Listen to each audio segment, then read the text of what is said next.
What's going on? What's going on? It's your man Mal C219 TV Midwest Connected, man. Cheats for life. And let's not forget, GoFundMe is not life insurance. Now, if you in them streets, put some money on your head before somebody else do. You know what I'm saying?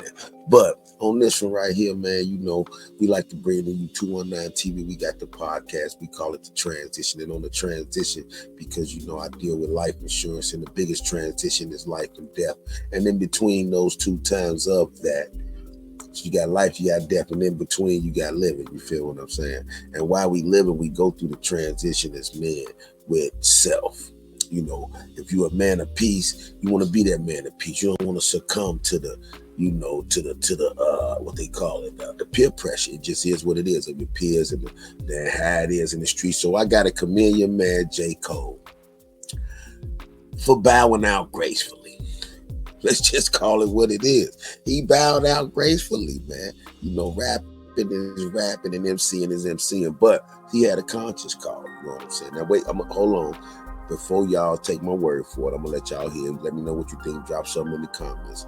How you think J. Cole approached? Did he approach the situation right after he dropped the song? But let's hear what he had to say about it, man. But you know, your man, he kind of. He kind of bowed out gracefully, man, to me, you know, which was a smart chess move. But let's see what he had to say about it. So I'm so proud of that project, except for one part. It's one part of that shit that make me feel like, man, that's the lamest shit I ever did in my fucking life, right? And I know. He talking about the album that he just dropped, you know, the little seven, whatever this. Now he regretting it, you know what I'm saying? This is not what a lot of people want to hear. I know I can hear my niggas up there right now like, nah, don't do that. But I got to keep it 100 with y'all, right? I damn near had a relapse, right? Because y'all heard some shit that happened 2-3 weeks ago, however long it was. Y'all. I'm gonna tell y'all why he almost had a relapse about this. He said 2-3 weeks ago. He talked about when Kendrick dropped his verse. Y'all heard that bazooka that was dropped on the motherfucking game, right? So all of this time of me moving on my own accord, for the first time I was tested. Why am I tested? Because I got the world and I got my niggas like, what you gonna do, Cole? My niggas like, boy, I must have had 1,000 missed calls. Oh my fucking God. Text flooded. I couldn't even answer my shit. Nigga, it's wartime. Right?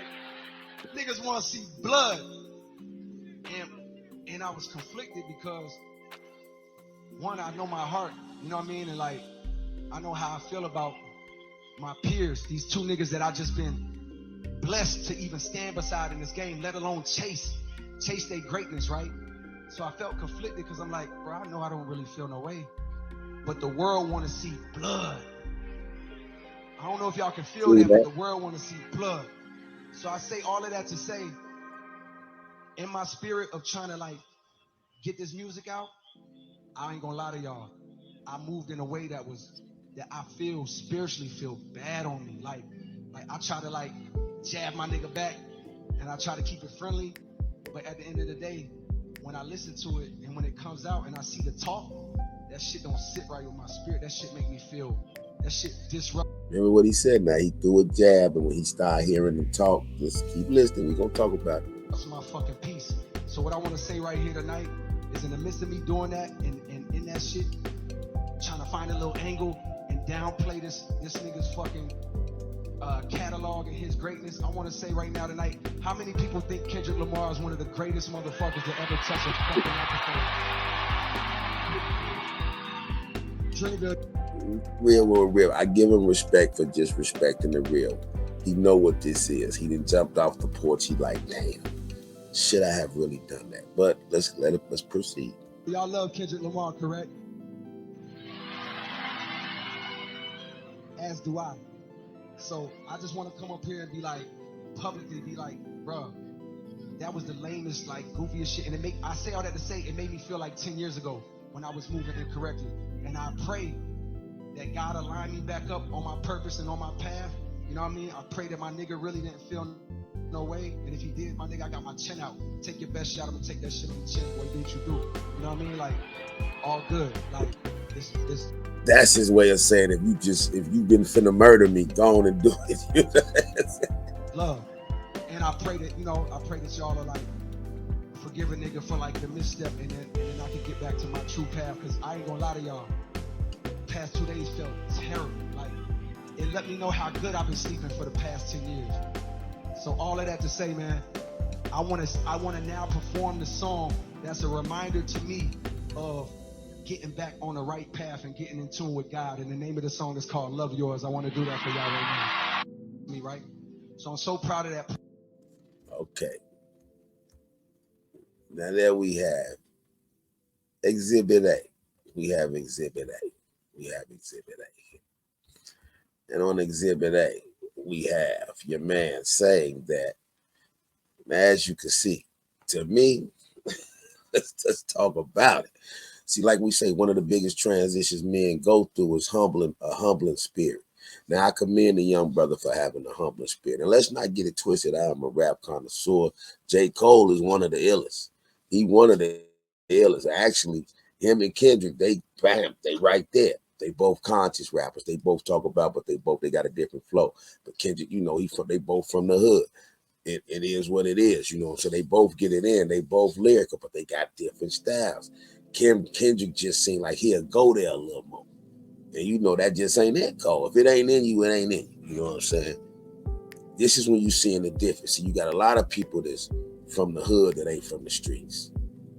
It's a difference.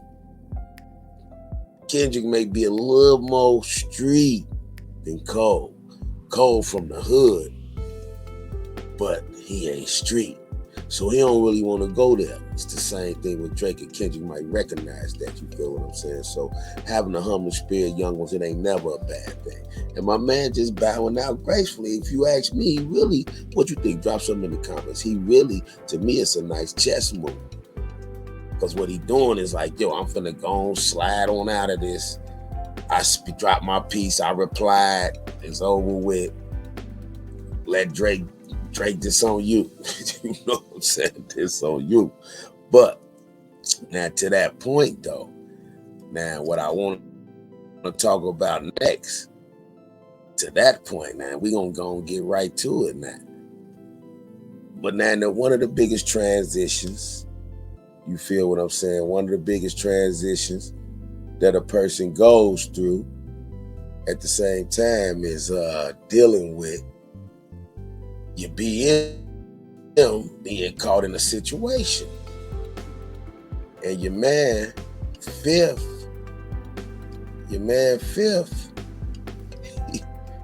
he ain't went through the transition yet. You know what I'm saying? Fifth ain't went through the transition yet, man. Now he done went in on Young Miami, calling her a sex worker, a sex slave.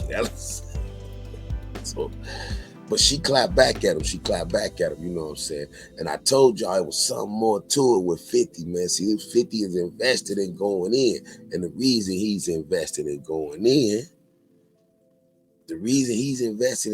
in is because his son's mother is a part of the shenanigans. She was listed as a sex worker.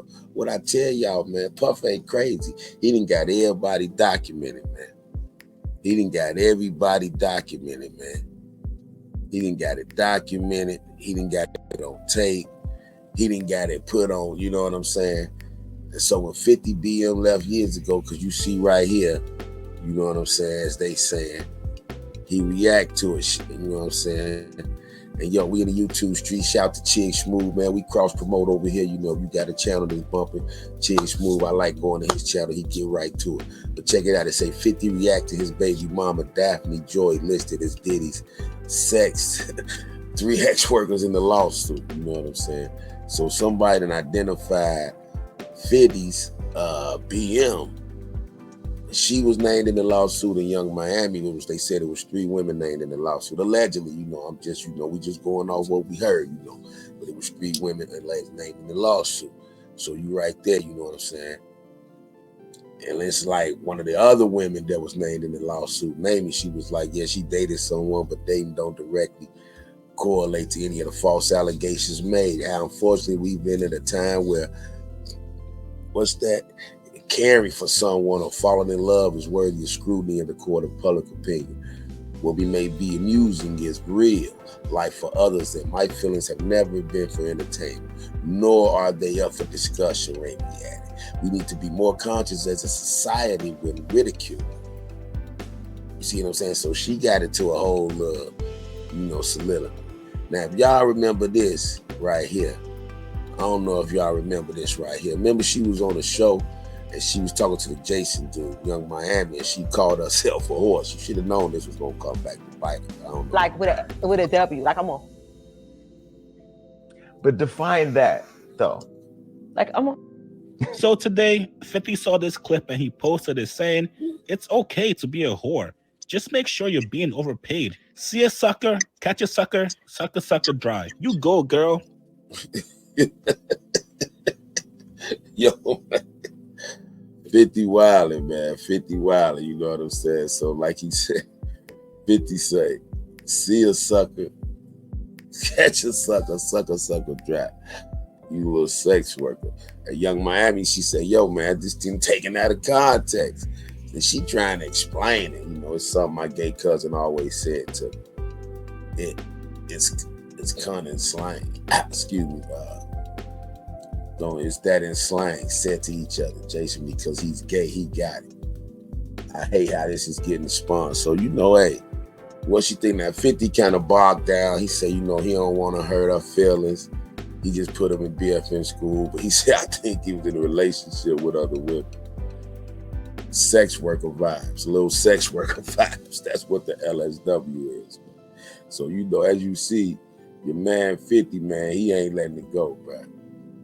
50 ain't letting it go, man. You know what I'm saying? He said he not letting it go, bro. You know what I'm saying? He said little sex worker vibes. So what y'all think, man? Drop something in the comments. Did she put herself out there? She knew what it was when she got with Diddy, man. Let's just keep it real, man. Let's just keep it real, man. Come on. Y'all remember this right here? Y'all remember when she was confessing to Diddy taking the tinkles on her? And she laughed about it. See, it was all good just a week ago. You know what I'm saying? I mean, Big said it best, man. It was all good just a week ago. You know what I'm saying? Big said it best, bro. Big said it best, man. It was all good just a week ago. And in the sense of that, you know what I mean? Now, these females is doing what they doing. Like, if you got, and that's also transitional period for women. Let's not forget. These women, these little girls, because I got daughters, so when they out here trying to appeal to men, trying to get in these circles, trying to get in these, positions with men of power, some women gonna do it. Ain't nothing. Hey, the city girl, they talk about what they try to get it, how they live. It is what it is. So should everybody know, what you're getting into. But sometimes you don't know how to get out of it. And that's really the moral of the story, you know what I'm saying? And what J. Cole showed you was how to get out of something before it get too ugly. Well, 50 showing Young Miami is now you in it. So what you think, man? But, hey, 50 should have chose his BM a little more wisely. Because like they say, Scarface said it best, push a brother biggest downfall. You feel what I'm saying? And it's always a woman at the core of it. And that's another transition. I just can't keep your feelings out of it, man. But I kind of feel 50 because this is your son's mother. So part of that, he don't want is, it's hard to see your son's mother going through that, whether you with her or not, because it reflects on your son. Your son got to grow up. That's his mother. A son's mother loved me and my mother tight. I'm only child, only boy. I lost a brother and sister. So that son and mother, that mother-son love is, so he kind of mad his son got to endure that. So I get it. So he gonna go in on Puff because he probably feel like but come on, man. She know what time it was. 50, she got with you and got a baby up out of you. So it is what it is, man. What y'all think, man? Drop something in the comments, man. It's Cheats for Life. And everybody thinking those transitions we going through in life, we got to think before we leap, man. Make your next move your best move. And if you in them streets, please put some money on your head before somebody else do. But let me know what y'all think. J. Cole made the transition. He stayed who he is to a humble man. Did 50 make the transition? Or is he gonna keep going in on Puff? Let me know what you think, man. Drop something in the comments, man. It's Cheats for Life, man. 219 TV, man. We out.